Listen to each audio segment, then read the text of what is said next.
안녕하십니까. 이어서 경남 소식입니다. 지난 6.13 지방선거에서 김경수 경남도지사가 약속했던 소상공인 결제 수수료를 0%로 만드는 서비스 도입이 추진됐습니다. 김 지사와 박원순 서울시장이 후보 시절 전략적으로 내세웠던 정책 협약에 시동이 걸렸습니다. 조미령 기자의 보도입니다. 김경수 경남도지사 후보와 박원순 서울시장 후보가 티셔츠를 나눠 입으며 상생혁신 정책 협약을 발표한 지 2달. 경상남도와 서울시는 자영업자와 소상공인의 카드 수수료 부담을 낮추는 결제 플랫폼 공동 개발에 시동을 걸었습니다.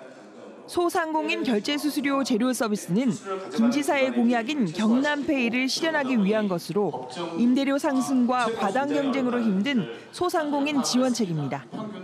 서울페이 말씀을 하셔서 그렇게 좋은 게 있으면 서울 소상공인만 좋게 만들 게 아니라 우리 경남에도 함께 도입합시다. 이렇게 해서 협약을 맺었던 게 여기까지 왔습니다. 중소기업 벤처부와 네이버 같은 민간 플랫폼 사업자 5곳과 시중은행 11곳이 참여한 것으로 경상남도가 자체 사업으로 추진하기는 역부족입니다. 서울시는 오는 12월부터, 경상남도는 올해 시범 운영을 거쳐 내년 1월 본격적으로 도입합니다.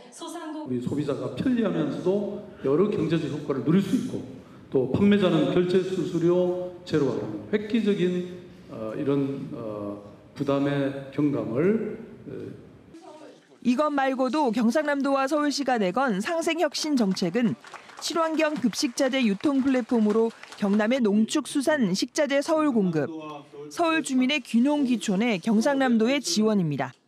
국가 균형 발전을 위해 내건 두 자치단체장의 공동 공약이 수도권과 지방의 상생을 이끌 기대주가 되고 있습니다. KBS 뉴스 조미령입니다. 요즘 자치단체마다 지역 경제 살리기 차원에서 경기 부양에 안간 힘을 쏟고 있습니다. 예산을 조기 집행하거나 긴급 예산을 편성하기도 하는데요. 하지만 경상남도와 교육청은 확보한 예산도 실수로 집행을 못할 처지입니다. 오종우 기자의 보도입니다. 창원시는 9월쯤 편성할 추가 경정 예산에서 가용액 대부분을 지역 경제 살리기에 투입하기로 했습니다. 제조업 침체로 창원 경제가 매우 어렵다며 400억 원을 긴급히 쓰겠다고 밝혔습니다. 이번 하반기에만 400억 기금이 마련되겠습니다. 그리고 내년, 후내년에서 300억에서 총 1,000억짜리 기금을 만들어서. 반면 경남교육청은 이번 추경을 통해 당장 쓸 수도 있는 400억여 원을 활용하지 못하게 됐습니다. 경상남도가 올해 지방교육세를 거둬 경남교육청에 줘야 할 예산은 4,655억 원, 재원 부족에 당초 예산은 4,211억 원만 편성했는데 이번 추경으로 444억 원을 채워줄 요량이었습니다. 하지만 두 기관끼리 손발이 맞지 않아 돈을 주는 경상남도는 예산을 편성했는데 돈을 받는 교육청은 아예 편성조차 않았습니다. 중간에 붕 떠버린 444억 원은 부득이 교육청에 재난복구 예비비로 편성됐는데 다음 추경까지는 사실상 쓰지 못하게 됐습니다. 다음 추경 때까지는 한 푼도 돈을 쓸 수 없는 경비입니다. 예산의 효율적 운용 측면에서는 완전히 제로라고 봐야 되는 것이. 자치단체마다 경제 살리기 차원에서 예산도 조기 집행하며 안간힘을 쓰고 있는 현실이지만 두 기관의 안이한 예산 처리가 비판을 받고 있습니다. KBS 뉴스 오종우입니다. 계속되는 폭염에 바다의 수온이 높아지며 양식 어류 피해가 우려됩니다. 게다가 유해성 적조까지 나타나 남해안에 비상이 걸렸습니다. 박상현 기자입니다. 양식장 주변으로 배들이 황토를 뿌리고 다닙니다. 배들이 지나간 바다는 황토 때문에 붉은 빛으로 물듭니다. 남해안에 나타난 유해성 적조 생물을 없애기 위해 황토 방제가 시작됐습니다. 적조는 지금 현재 발생을 해서 내일이라도 당장 적조는 발생할 수 있습니다. 이 가두리까지 올 수 있고. 올해 첫 적조주의보가 남해군에서 전남 고흥군까지 내려졌습니다. 다음 날 고성군과 거제시 앞바다까지 유해성 적조 생물이 나타날 만큼 확산이 빠릅니다. 그리고 수온이 적조 생물이 잘 클 수 있는 적정 수온 범위 내에 있고 또한 당분간은 비 소식이 없기 때문에 앞으로 당분간은 적조가 확산될 조짐을 보일 것으로 보입니다. 30도를 훌쩍 넘는 폭염에 고수온도 안심할 수 없는 상황입니다. 수온이 28도를 넘는 날이 이어지면서 이번 주말 고수온 피해가 본격화될 거라는 전망도 나오고 있습니다. 수산당국도 남해안 상황을 예의주시하고 있습니다. 적조와 고수온이라는 악재 두 개가 겹친 만큼 대규모 피해를 우려하고 있습니다. 적조나 고수온이 오기 전에 조기 출하를 하도록 하고 보험 가입을 갖다가 적극적으로 유도를 해서 2013년과 2016년 200억 원에 이르는 적조 피해와 고수온 피해를 겪었던 남해안. 긴장이 높아지고 있습니다. KBS 뉴스 박상현입니다. 낙동강 하구의 수중 생태계 다양성이 심각하게 훼손되고 있습니다. 현재 포획되는 물고기 10마리 중 9마리 이상이 강준치였습니다. 장성기 기자입니다. 부산 낙동강 하구뚝에서 상류 방향 4km 지점. 사흘 전에 쳐놓았던 그물을 끌어올려 봤습니다. 은백색 강준치가 한가득 올라옵니다. 다른 그물도 사정은 마찬가지입니다. 크기는 30cm 내외에서 1m에 육박하는 것들도 있습니다. 옛날에는 이게 이래 많이 있지는 않았어요. 땀물이 올라왔다 내려왔다 할 적에는 아예 없었고. 강준치는 주로 한강과 임진강 유역에서 발견되다 최근 5년 사이에 낙동강에서 발견되기 시작했습니다. 장가시가 많고 두꺼워 식용은커녕 사료로도 쓰지 못할 정도로 가치가 없습니다. 이 강준치는 현재 낙동강 하구의 최상위 포식자입니다. 각종 중소형 토종 어류들을 마구잡이로 잡아먹고 있어 생태 다양성을 저해하는 대표적인 어류로 지목되고 있습니다. 잡아올린 물고기 461마리 중 97%인 450마리가 이 강준치인 것으로 확인됐습니다. 이런 현상은 일시적인 게 아닙니다. 실제 부산시가 지난해 11월부터 매달 이런 조사를 해봤더니 2,200여 개체 가운데 강준치가 차지하는 비율이 77%에 달했습니다. 한개체가 너무 많다는 건 다른 종들의 개체 수도 줄일 수 있다 그런 의미이기 때문에 종 다양성을 감소시킨다고 할 수 있겠죠. 현재로서는 낙동강 하구뚝을 개방해 이곳을 열린 생태계로 만드는 게 대안으로 꼽힙니다. 바다와 민물 생물이 자연스럽게 섞이면서 생태계가 다양해질 수 있기 때문입니다.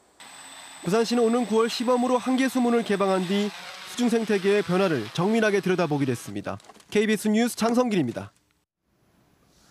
음주운전 교통사고로 해마다 수백 명이 목숨을 잃고 있습니다. 그런데 이에 반해 평균 형량은 1년을 겨우 넘기고 그나마 절반 정도는 집행유예를 받는다고 합니다. 이렇다 보니 일부 온라인 커뮤니티에선 처벌을 낮추는 요령까지 나돈다고 합니다. 오승목 기자의 보도입니다. 큰 소리의 음악과 함께 도로를 질주하는 차량. 교차로 신호도 무시하더니 다른 방향으로 달리던 차량과 그대로 부딪힙니다. 상대 운전자를 숨지게 한 사고 운전자의 혈중 알코올 농도는 면허 정지 수준인 0.075%였습니다. 음주운전 사고 사망자 수는 지난해에만 439명. 하루 1명 이상이 목숨을 잃고 있는 셈입니다. 하지만 처벌은 솜방망이입니다. 음주운전에 대한 법원의 양형 기준은 상대방을 숨지게 해도 최대 형량이 징역 3년. 초범이거나 반성 여부에 따라 판사가 형량을 줄일 수도 있습니다. 실제 음주 사망 사고를 낸 운전자들의 평균 형량은 불과 1년 4개월. 이 가운데 절반 정도는 집행유예를 받았습니다. 이렇다 보니 일부 온라인 커뮤니티에선 처벌을 낮추는 요령을 공유하거나 서로 격려와 축하가 오가기도 합니다. 음주운전을 통해서 사실은 큰 처벌을 받지 않는다는 일반 사회의 의식을 고착시키는 역할을 하는 거죠. 처벌이 약하다는 목소리가 커지는 가운데 음주운전 재범률은 계속 늘고 있습니다. KBS 뉴스 오승목입니다.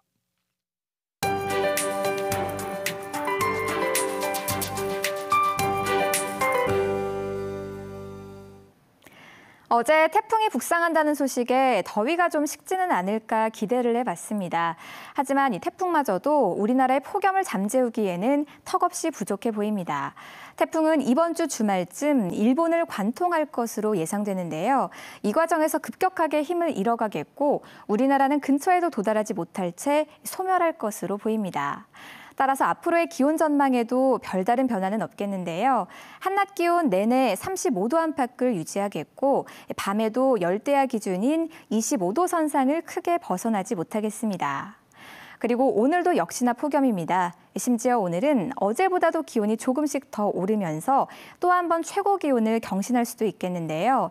의령의 낮 기온 36도, 밀양 38도, 합천은 무려 39도로 예상됩니다. 오늘 하루도 더위 대비해 만전을 기하셔야겠습니다. 하늘에는 구름이 간간히 지나지만 볕을 가리지는 못합니다. 자외선 지수와 오존 농도 모두 높겠습니다. 동부 지역의 현재 기온은 모두 25도를 웃돌고 있고요. 낮 기온도 대부분 지역에서 35도를 훌쩍 넘어서겠습니다. 경남 서부 지역은 현재 기온 25도 안팎으로 출발하고요. 낮 기온은 모두 35도 이상으로 오르겠습니다. 오늘 해상에는 곳곳에 안개가 끼는 가운데 바다의 물결은 모든 해상에서 잔잔하게 일겠습니다. 그토록 간절하게 기다리는 비 소식은 다음 주에도 나와 있질 않습니다. 기상정보였습니다.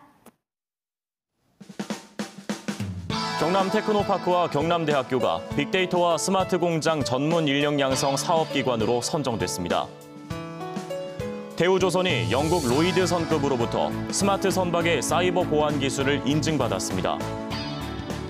두산중공업이 총 공사비 3조 5천억 원 규모의 삼척 화력발전 1, 2호기 건설에 참여합니다.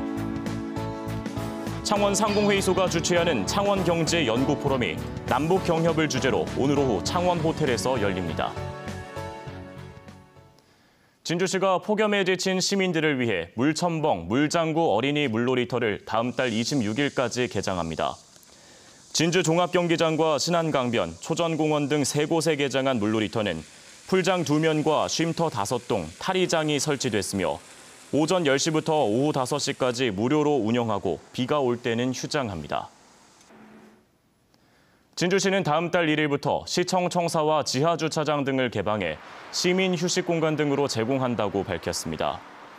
이번 조치에 따라 시청 지상과 지하 1층 주차장 300여 면은 24시간 개방되고 시청 북편의 지상 주차장은 민원인이 잠시 주차할 수 있는 고객 전용 주차장으로 운영됩니다. 또 1층 공간에는 민원인과 시민을 위한 카페테리아가 설치됩니다. 남강 유등 축제가 끝난 뒤 보관이 어려운 유등을 활용한 유등 테마공원이 조성됩니다. 진주시는 내년까지 남강 천수교 인근 소망진산에 180억 원을 들여 대형 유등 보관실과 전시실, 작업실 등을 갖춘 유등 테마공원을 조성하기로 했습니다. 진주시는 2020년 남강 유등축제 이전에 유등 테마공원을 완공하기로 했습니다. 진주시는 그동안 10월 유등축제가 끝난 뒤 유등을 남강 둔치 등 야외에 보관해왔습니다. 폭염 속 아파트 단지에서 발생한 정전이 낮부터 밤까지 이어지며 주민들이 불편을 겪었습니다. 어제 오전 11시 경남 창원시 마산하포구의 250가구 규모 아파트 단지에서 전기가 끊겨 자정까지 정전이 이어지며 무더위 속 주민들이 고통을 겪었습니다. 한전 경남지역본부는 아파트 내부에 설치된 자체 변압시설이 낡은 데다 전력 사용량이 증가해 정전이 발생했다며 시설 교체 전까지 임시로 사용할 수 있도록 외부 변압 장치를 통해 전력 공급을 지원하고 있다고 전했습니다. 경남도의회 경제환경위원회가 통영 성동주선 해양의 회생 방안 마련을 촉구하는 대정부 건의안 채택을 추진합니다. 도의회 경제환경위는 내일 성동주선 회생 방안 마련을 위한 대정부 건의문을 채택해 본회의에 회부할 계획이라고 밝혔습니다. 도의회는 이를 위해 중국과 같은 수출 선박과 정부 장려 내수 선박에 대한 세제 환급, 국가 차원의 수주 영업 등의 회생 방안을 논의하고 있습니다. 뉴스를 마칩니다. 시청해주신 여러분 고맙습니다.